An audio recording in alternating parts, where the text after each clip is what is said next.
Okay. So today we're going to be talking about missing a great love story. Okay? What's Valentine's Day all about? Love, yeah? What are we celebrating specifically in Valentine's Day? Who knows the specific story? Does anybody? Caroline? God's love for us? That's a good purpose, and that's actually what most of us Christians celebrate with Valentine's Day.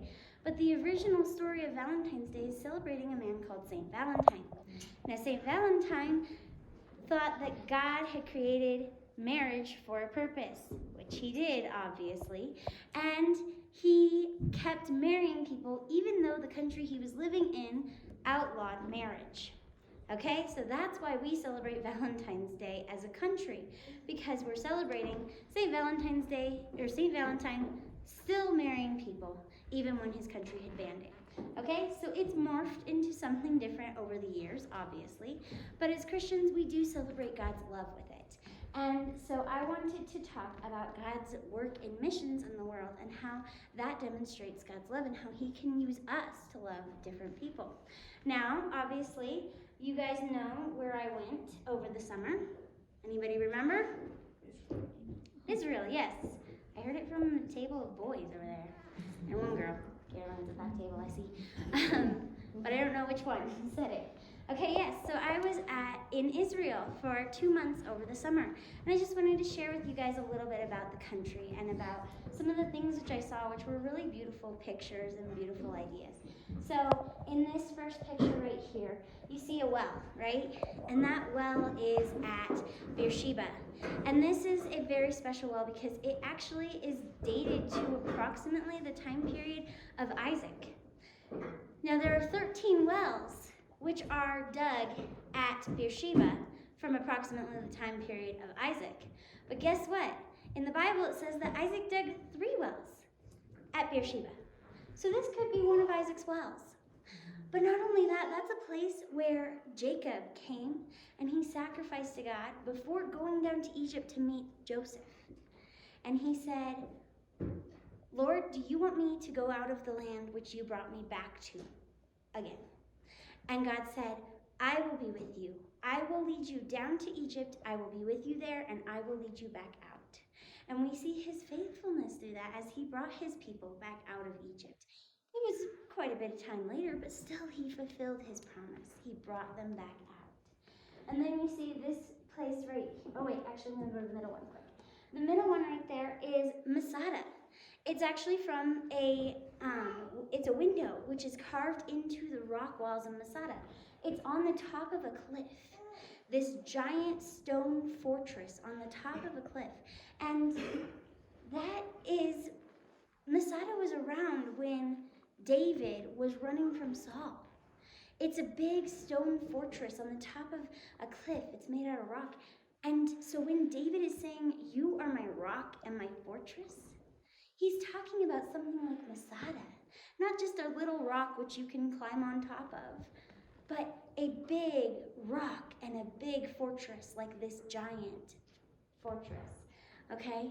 And then we have up here, this is the Jezreel Valley from Mount Carmel. And when you're who remembers the story of what happened on Mount Carmel? Does anybody?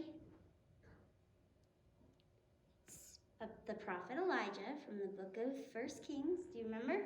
Yeah, so he called all the prophets of Baal and all the people up there, and then they both sacrificed to their gods, and then whichever one sent fire down from heaven was the true God.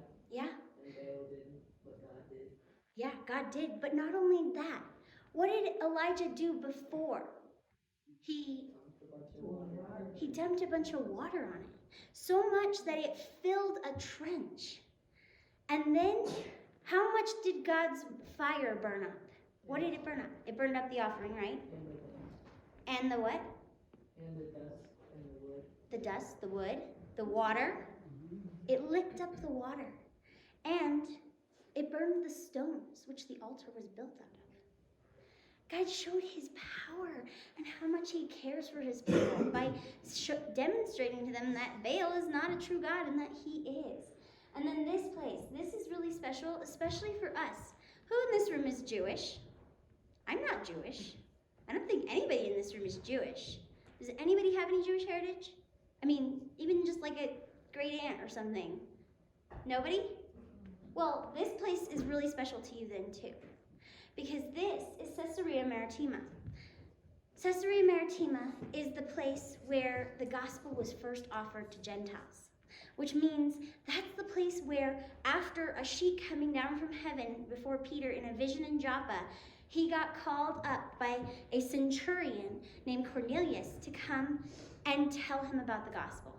And that's the very first time that anyone who was not Jewish was offered salvation through Jesus. It's a beautiful place. And you know what they say? Peter asks, is anyone going to withhold water from them? Do you know why that statement is so significant? It's because they're by the ocean, or well, the Mediterranean Sea technically. But they're right by the Mediterranean Sea. Who's going to withhold water from them? There's water all around them. Okay? And then this picture right here is just a really pretty sunset. I put in something which I liked a lot from there too. But when we look at Judaism and the heart of it, we find that this is their central location. Who knows what this place is? It's called the Wailing Wall. Modern times they call it a little different. They call it the Western Wall. But yes, it's traditionally called the Wailing Wall because people went there and they wailed. But they've started calling it the Western Wall because it sounds nicer, I guess. I don't know. It's just something which the Jewish people do nowadays. But what is that? What is the significance of the Western or the Wailing Wall? Does anybody know? What is it the Western Wall of? The temple, yes. At least the outer courts of where the temple used to be. And yes, it is the wall which was there when it's built by King Herod. Actually, there's a special part of it, which is like King Herod's signature on all the buildings he built, which you can see to this day is still on that wall. And so you know that wall was built by King Herod, okay? And I'm talking about King Herod, the one who was in charge of Israel when Jesus was born, okay? The crazy one, yes. All right, but so they go to where the temple used to be, the outer courts of the temple. What's behind that wall now? Does anybody know? It's owned by who? The Muslims, yeah. They've built a mosque up there. They have a shrine. That's what the Dome of the Rock is. It's a shrine. It's not a mosque. I learned that while I was there. I thought that was the mosque. But yeah. So yeah, they have their shrine and their mosque up there. And the Jews, they don't want to go up there. Why? Why do you think they don't want to go up there? What were they not allowed to do in biblical times? Worship idols. Well, they weren't allowed to worship idols, but it's more about the ground for them. It's holy. Holy ground. They don't want to accidentally step in the Holy of Holies. So if they go up there, they skirt around the edges. But most of their rabbis ban them from even going up there. So this is the closest they can get. They come to this wall to pray. What do you think they're praying for? Liliana? The Messiah to come back. That's one of the big reasons, yeah. They're praying for God to come back and for them to be able to rebuild their temple and for them to be saved from what they're going through. They're praying the same prayers they've been praying since Judaism was founded, right? But they're missing it. They missed their Messiah. It broke my heart so badly when we went there because I saw how beautiful they were and how much God loved them, and that they had missed his son coming down to earth for them. What do these things remind you of?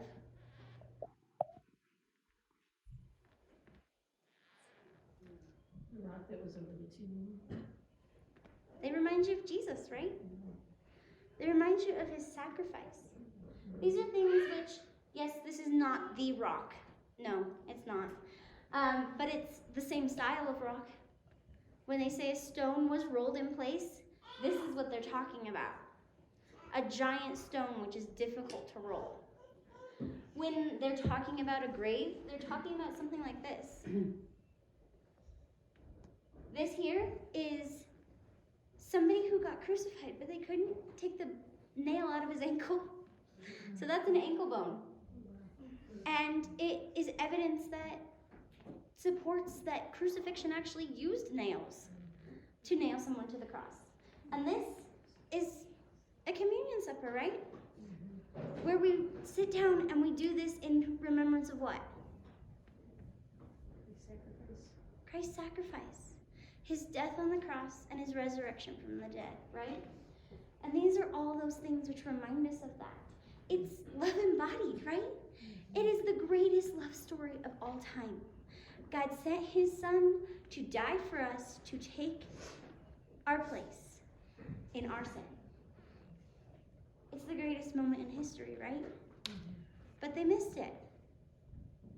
As a matter of fact, like, Christians are kind of a bad name.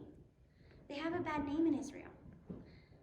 And one of the big reasons why that is because if you go to the Church of the Holy Sepulchre, which is where, it's probably the most logical place for where Christ actually died and rose again and was buried and all that. There are 6 churches there. They inhabit the building of the Church of the Holy Sepulchre. But they are so busy fighting amongst themselves that they can't be a light or love the nations, which are literally bumping into them in the streets. They fight over a ladder, which is on a windowsill. They fight over lines in the floor. They get into fist fights over that.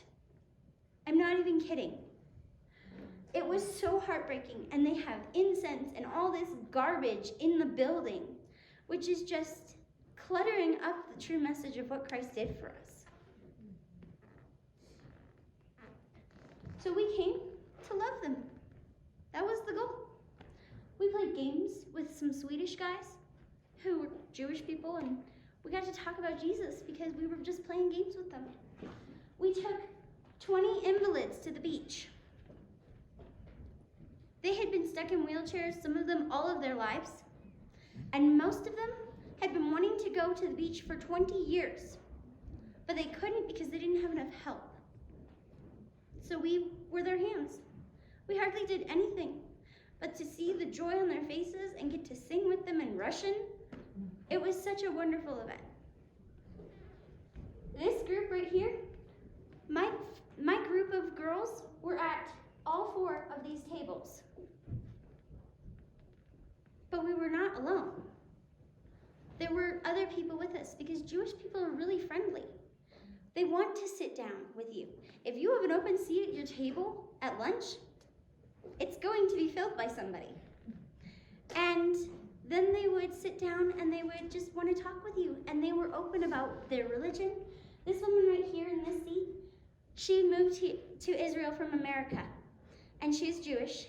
And she started off with talking about her faith, which opened it up perfectly for us to talk about our faith.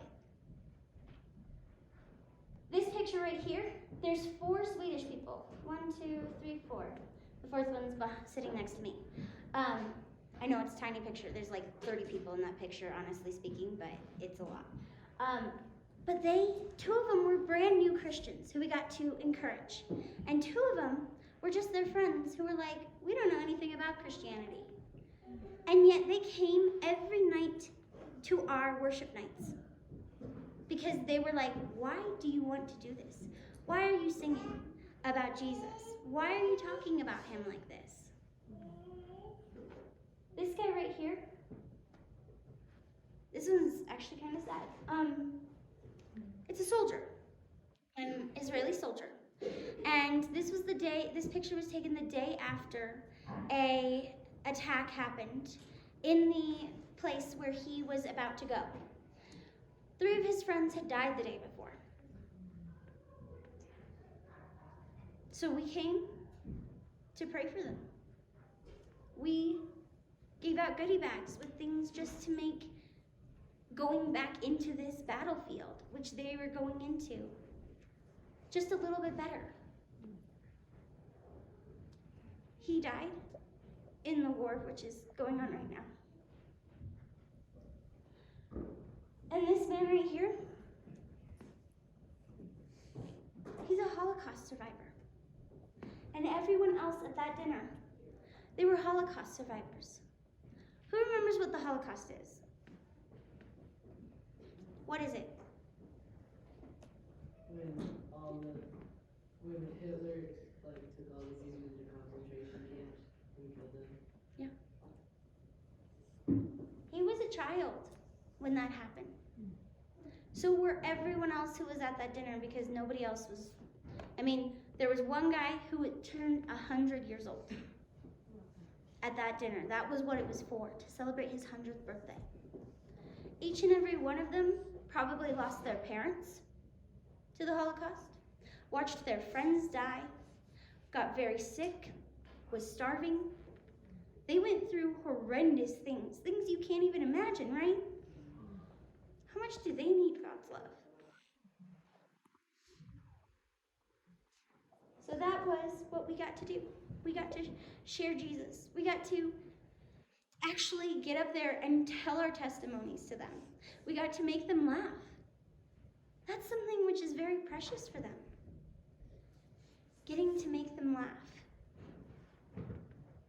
And we got to be fed by them, which actually made them very happy to feed us. And then we danced, and they came alive when they danced. It was so cool to get to do the traditional Russian dances with all the little old Russian people. It was so sweet. A lot of the community speaks Russian, which we were interacting with. So it was a huge language barrier because they spoke hardly any Hebrew, and we spoke hardly any Hebrew, and they spoke mostly Russian, and we spoke mostly English, but we still could love them. So that's what our purpose was. It was to show God's love and to share the greatest love story with them, right? That's pretty much all we're going to talk about for today. So